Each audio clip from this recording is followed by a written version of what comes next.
शाळा, जिथं आपण भारत माझा देश आहे, सारे भारतीय माझे बांधव आहेत हे शिकतो. पण त्या शाळेत जर धर्मावरून वाद पाहायला मिळत असतील, विचित्र गोष्टी पाहायला मिळत असतील तर? म्हणजे कर्नाटकमधील बेळगाव जिल्ह्यात एका सरकारी शाळेत एक भयंकर प्रकार घडलाय. 14 जुलै रोजी एका शाळेच्या पाण्याच्या टाक्यात विषारी द्रव टाकण्यात आला, ज्यामुळे 12 विद्यार्थी आजारी पडलेत. कशासाठी?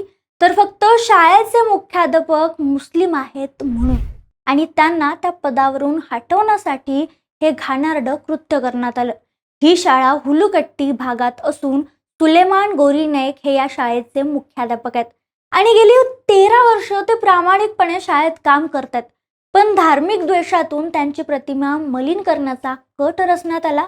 या कटाचा भाग म्हणून त्याच शाळेतल्या फक्त 5वीच्या एका विद्यार्थ्याचा वापर करून त्याच्याकडून पाण्याच्या टाकीत विषारी द्रव्य मिसळण्यात आलं. पोलिसांनी जेव्हा विद्यार्थ्यांची चौकशी केली तेव्हा त्यांना सांगितलं की कृष्णा मदार नावाच्या व्यक्तीनं त्याला असं करायला सांगितलं. कृष्णा मदार याला सागर पाटील आणि नागनगौंडा पाटील या 2 जणांनी ब्लॅकमेल केलं होतं. कृष्णा मदारचं एक आंतरजातीय प्रेम प्रकरण उघड करण्याची धमकी देत त्यांनी त्याच्याकडून हे काम करून घेतलं.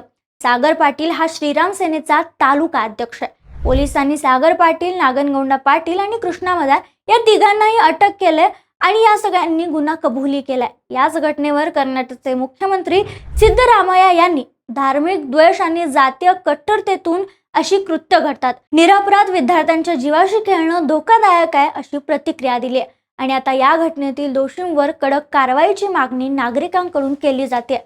पण एक नागरिक म्हणून, एक विद्यार्थी म्हणून तुम्हाला काय वाटतं? कमेंटमध्ये नक्की सांगा.